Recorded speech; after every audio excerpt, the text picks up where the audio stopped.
From Progress Coaching. And today I want to talk about something that's very interesting, but not something we talk a lot about, yet I think has tentacles, extensions, if you will, into so many other issues. And I think about something called conversational excellence. Now, I put myself in that category.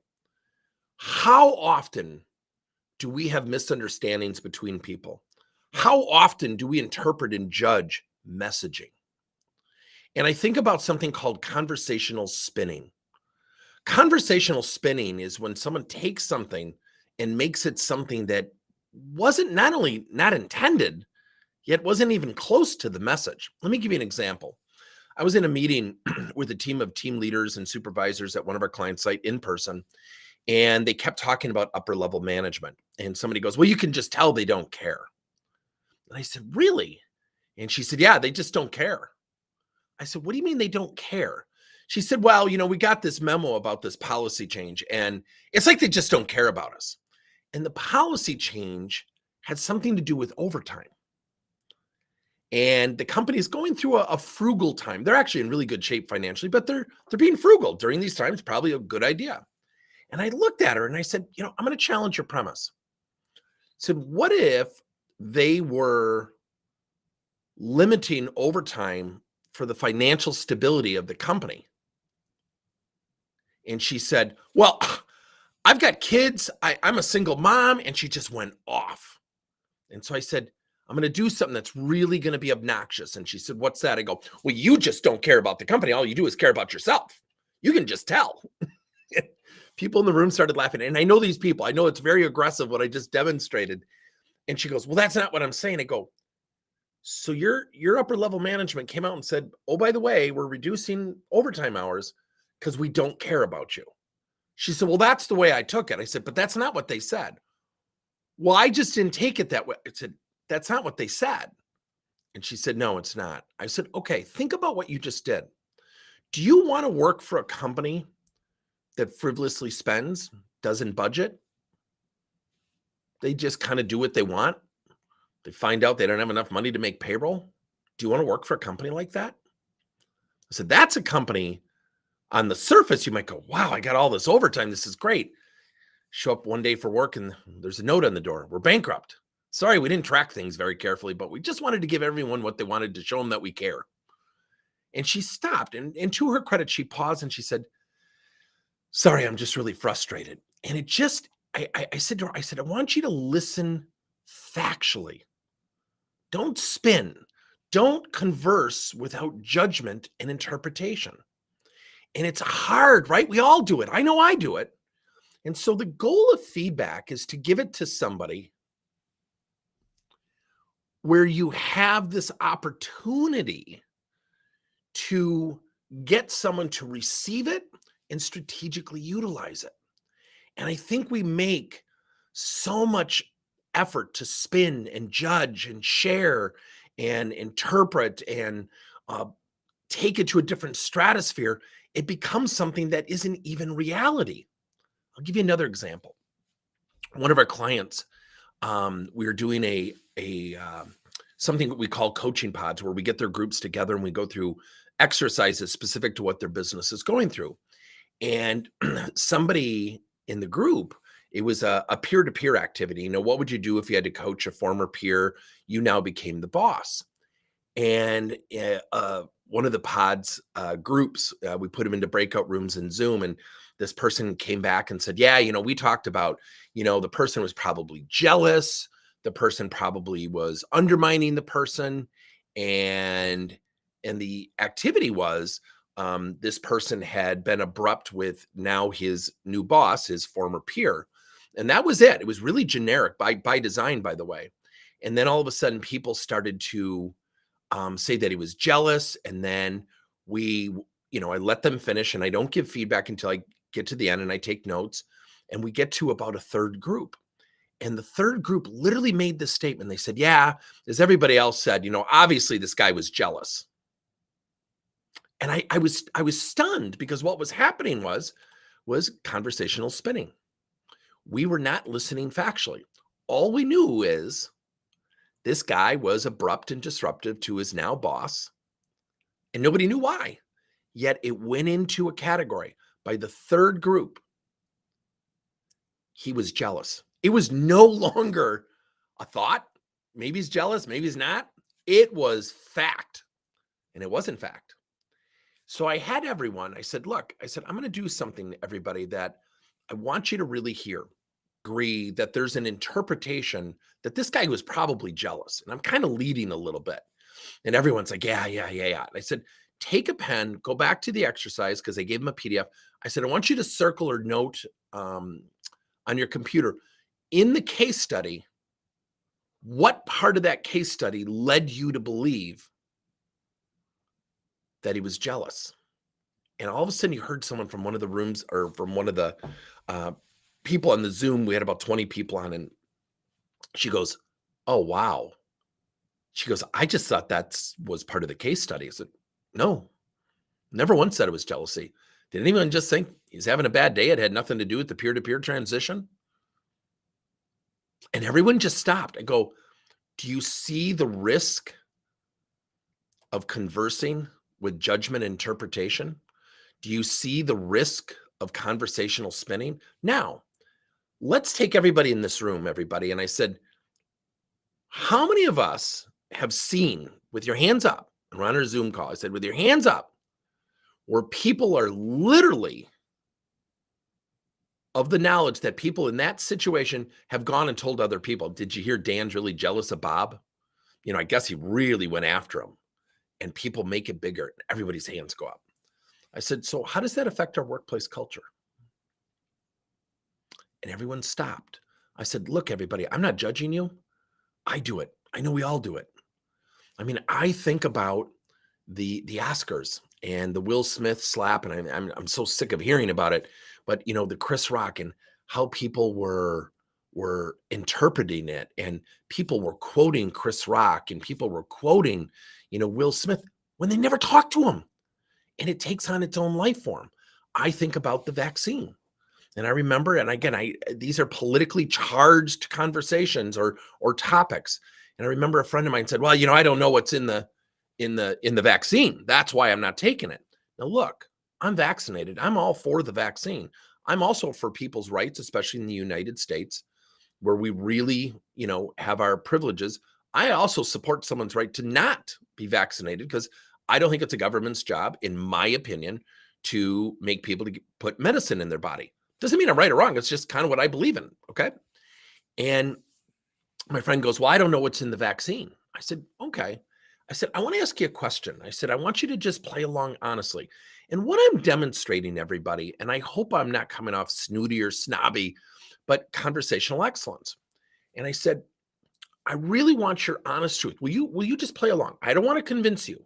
I respect your right to not get vaccinated. I said, okay. I said, you have a heart attack. Your arm goes numb. Your chest is tight.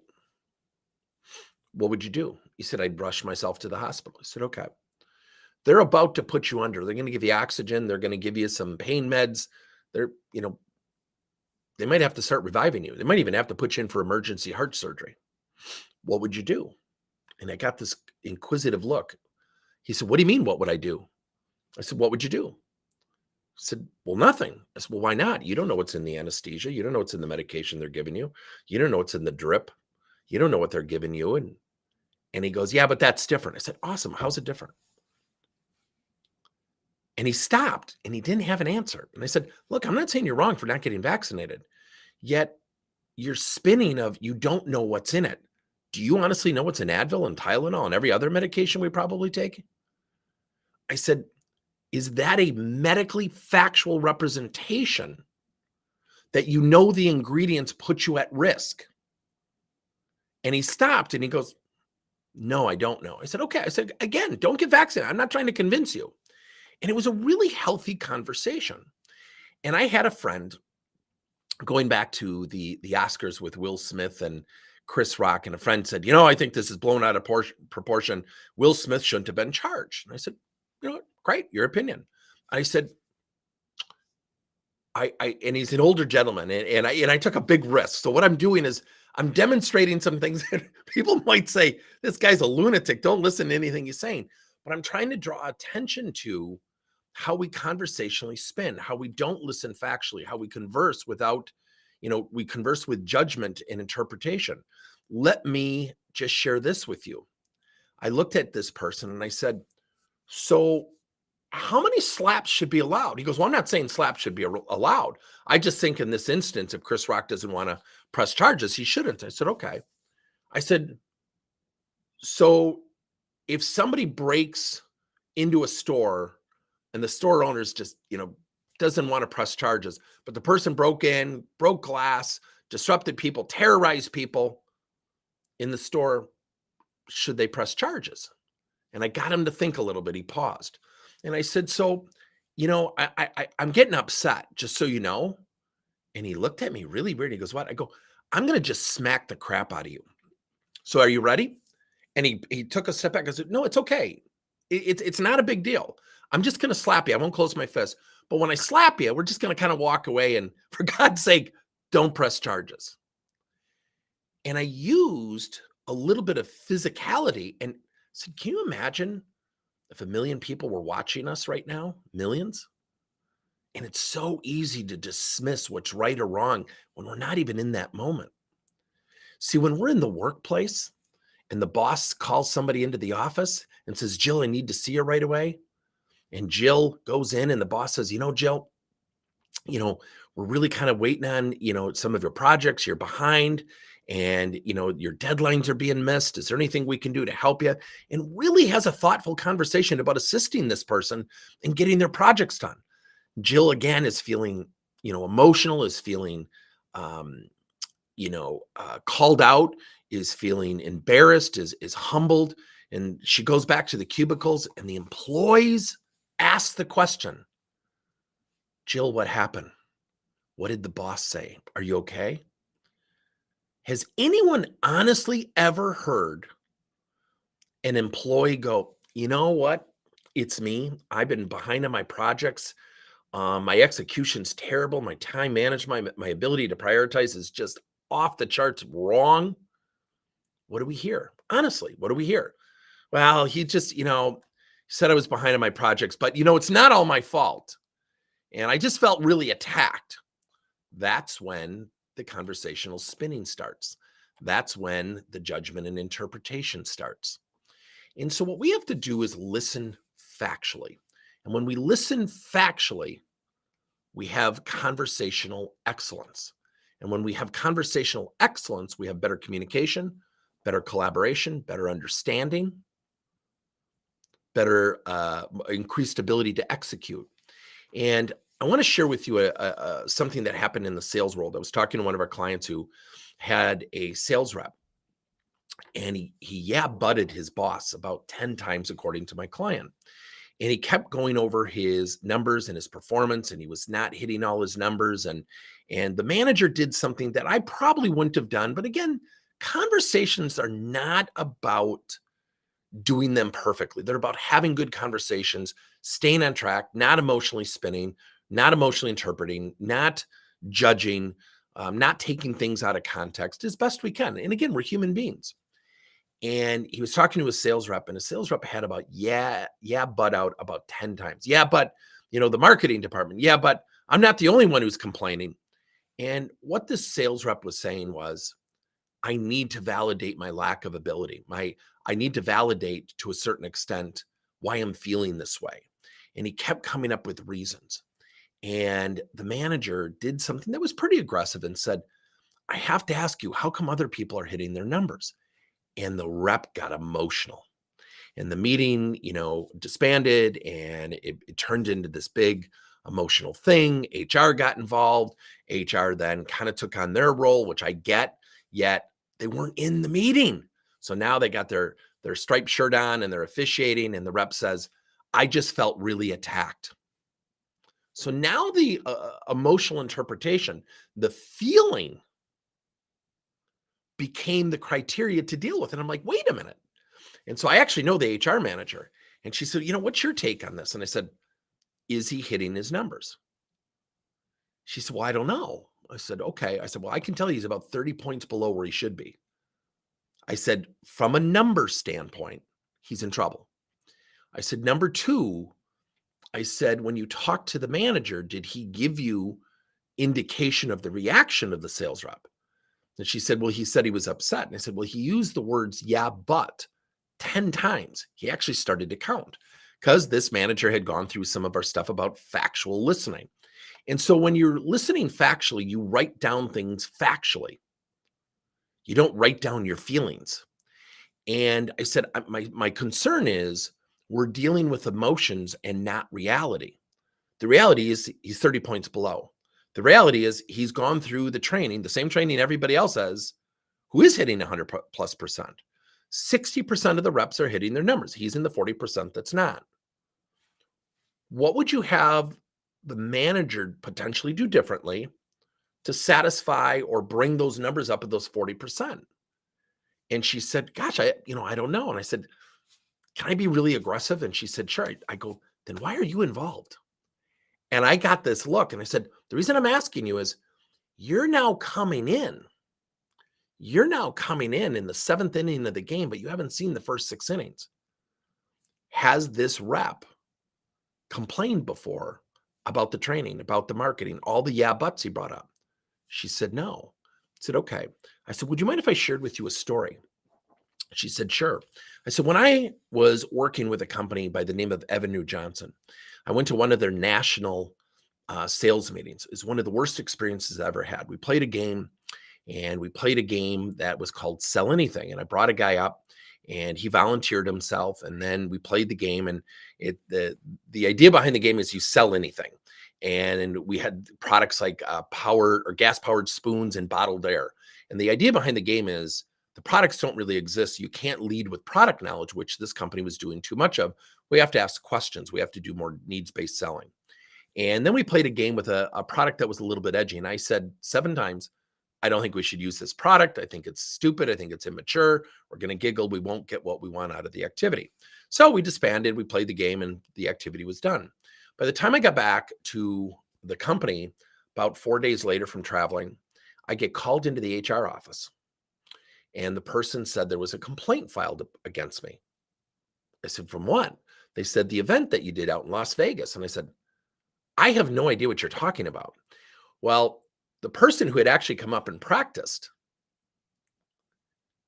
literally went to HR and said he begged me at the break that he didn't want to play the game. He was embarrassed. He was humiliated. And I looked at the HR people and I said, that never occurred. And I'm going to prove it right now. I picked up the phone. I said, I'm going to call a guy and I'm going to put him on speaker. And you're going to hear that what that guy said, I know who you're talking about, is lying. I said, it's not even factually true. And I went to grab the phone and the HR person grabbed my hand. I said, don't grab my hand. I said, this is ridiculous. You're being played. Someone is spinning this out of control. That's not what happened. Let's deal with the facts.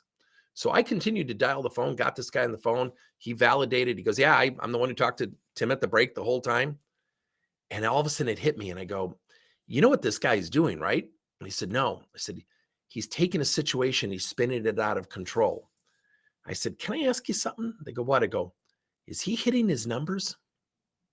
The head of HR looks around. He goes, I don't know. I said, oh, I bet you he's really worried because the person actually running the meeting said, there might be a layoff. I was stunned that this guy later admitted he filed a complaint to kick up dust with HR, spinning things out of control against somebody he didn't know, put me at risk to save his job. That's what happens in the workplace sometimes. So here's my advice. Conversational excellence. Help people understand conversational spinning is risky. I always encourage coaches, listen factually. So again, that one activity where people was like, oh, that guy's jealous. There was no word in that case study of the word jealous or envy. Person just happened to have an emotional outburst. They could have had a bad day. That's it. Yet it took on a life form that it didn't. And by the time we got to that third group and that person said, well, yeah, we all agree is, jealous. I'm like, no, we don't. There's no mention of him being jealous. And so it's crazy, but we have to converse without judgment and interpretation. So I want you to think about running some activities. And we actually have a really cool thing called feedback progressions. I think we need to practice interpretation of feedback. I think one of the greatest things that you can do is to literally have people listen and not respond, and then come back a day or two later and say, here's what I've heard, and here's what I'm going to do about what I heard. And then we teach the people to deliver things in a perception intent fashion, meaning the perception I have is you're really struggling to get along with your teammates, whether fair or unfair. I want you to think about how you're going to come back, what you're going to do from a step-by-step perspective to alter that perception. Now, let's say this person really is not working well with his or her teammates. The idea is to get someone to initially accept it and take action. Now, if I come out and say, your teammates are really feeling like you're not a very good teammate, what's that person supposed to do? Embrace it? Not feel defensive and say, you know what, they're right, I'm awful at times? No, they're going to get defensive and they're going to spin things out of control and they're going to but you. So the goal of feedback is to give it so someone receives it well and strategically utilizes it, and then ultimately takes action on it. So the way we deliver will also dictate the way people receive. Let's be candid. We hear the term all the time, triggers. Something happened between Chris Rock and Will Smith. Will Smith lost something because he took a long walk. At no time did he think to himself, this is a pretty bad idea. I think we all agree it probably turned out to be a pretty bad idea. Yet he went from laughter to anger to profanity. That's absolutely fact. Absolutely fact. Everybody could hear the recording. He was using the F-bomb, screaming. Yet he went from laughter, which is on tape, to anger. That's factually true. Now, what caused that? Is there a trigger? Something prompted that. Now we all have 14,000 opinions as to why. The same thing happens in the workplace. So how do we insulate ourselves from that? 1, deal with the facts as a coach. 2, train and practice with your people to listen factually. Number 3, have people have discussions about emotional spinning, emotional interpretation and judgment of conversations. And the key question is that how you feel? Is that how you interpret it? Or is that exactly what happened? And set that as an expectation of a question that's going to be asked of your people, and good things will happen. Now, I've hit some really tough topics. I've hit some topics that come off edgy. I know when I looked at my friend and I kind of made a gesture, I was going to smack him. He goes, hey, what are you doing? I go, well, that's okay. It's okay to slap somebody. And he started laughing. He goes, all right, that was pretty well done, but that kind of freaked me out. And the reason I bring up these examples isn't to show off or to put people in an uneasy position. I do it so we can be honest and candid with ourselves. We don't listen well. We do not listen well in the workplace. How often are we thinking about what we want to say while someone's talking? I know I do it. And by doing videos like this, I kind of coach myself, slow down, take notes. And I've gotten into this practice of writing down almost every conversation I have with a client. I take notes to state back, to demonstrate active listening, to paraphrase what they said, because it slows me down and it makes sure that I'm listening. I hope this has been helpful. Let me know your thoughts. Thanks, everybody.